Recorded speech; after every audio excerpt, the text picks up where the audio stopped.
तीसरी बार मोदी सरकार।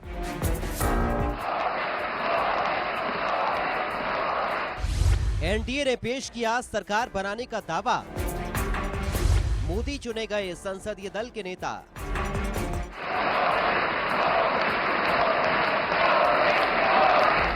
देश में एक बार फिर नरेंद्र मोदी के नेतृत्व में एनडीए की सरकार बनने जा रही है।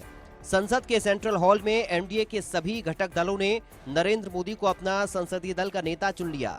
और हम लोग पूरे तौर पर सब दिन इनके साथ रहेंगे और पूरे तौर पर जो कुछ भी है आज जिस तरह से भी ये करेंगे बहुत अच्छा है।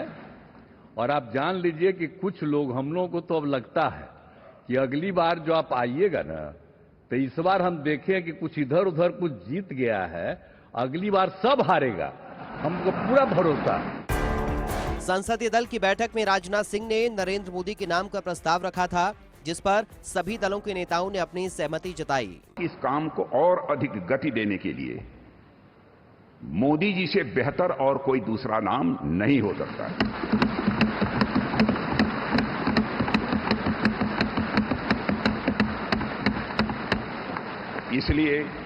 इसलिए भारतीय जनता पार्टी के संसदीय दल के नेता एवं एनडीए के संसदीय दल के नेता व लोकसभा के नेता के रूप में माननीय नरेंद्र मोदी जी के नाम का प्रस्ताव करता हूं। जब संसद के सेंट्रल हॉल में नरेंद्र मोदी की एंट्री हुई तो लोगों ने ताली बजाकर उनका स्वागत किया।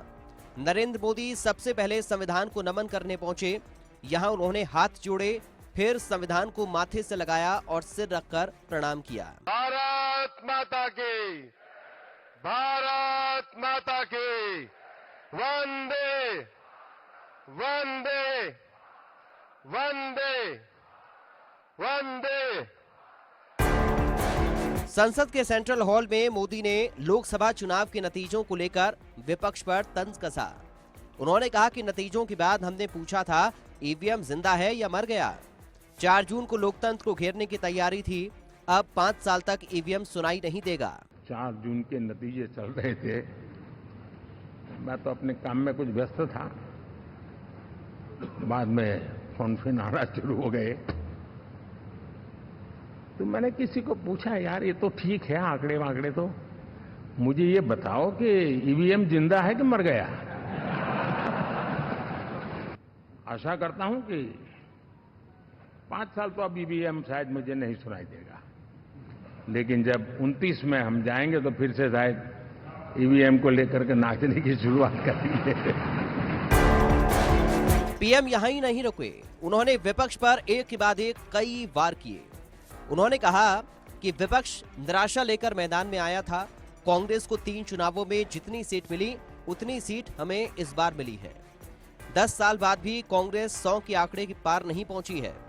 मोदी ने कहा कि हम विजय को पचाना जानते हैं, हमें ना विजय का उन्माद है, ना पराजय का उपहास, ना हम हारे थे और ना हम हारे हैं।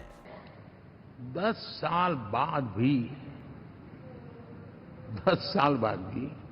कांग्रेस 100 के आंकड़े को नहीं छू पाई।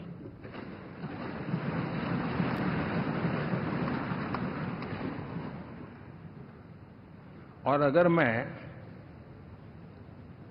14, 19 और 24 3 चुनावों को जोड़ करके कहूं, कांग्रेस के 3 चुनाव जोड़ूं, तो इन 3 चुनावों में जितनी सीटें मिली है उससे ज्यादा हमें इस चुनाव में मिली है। नरेंद्र मोदी यहां ही नहीं रुके, उन्होंने कहा कि हम गुड गवर्नेंस का नया अध्याय लिखेंगे, विकसित भारत का सपना साकार करेंगे। विपक्ष ने भ्रम और झूठ फैलाया, लोगों को गुमराह किया। विपक्ष ने भारत को बदनाम करने की साजिश रची। लेकिन हम विकास का नया अध्याय लिखेंगे, गुड गवर्नेंस का नया अध्याय लिखेंगे, जनता जनार्दन की भागीदारी का नया अध्याय लिखेंगे और सब मिलकर के विकसित भारत के सपने को साकार करके रहेंगे।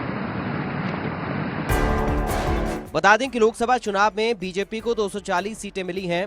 ये बहुमत के आंकड़े से 32 सीटें कम हैं। हालांकि एनडीए ने 293 सीटों के साथ बहुमत के आंकड़े को पार कर लिया है। एनडीए में बीजेपी के अलावा 14 सहयोगी दलों के 53 सांसद हैं। गठबंधन में चंद्रबाबू की टीडीपी 16 सीटों के साथ दूसरी और नीतीश की जेडीयू 12 सीटों के साथ तीसरी सबसे बड़ी पार्टी है। दोनों ही पार्टियां इस वक्त बीजेपी के लिए जरूरी हैं। इनके बिना बीजेपी की सरकार बनना मुश्किल था। एनडीए के सभी घटक दलों ने नरेंद्र मोदी को अपना संसदीय दल का नेता चुन लिया है। जानकारी के मुताबिक नरेंद्र मोदी 9 जून को प्रधानमंत्री पद की शपथ ले सकते हैं।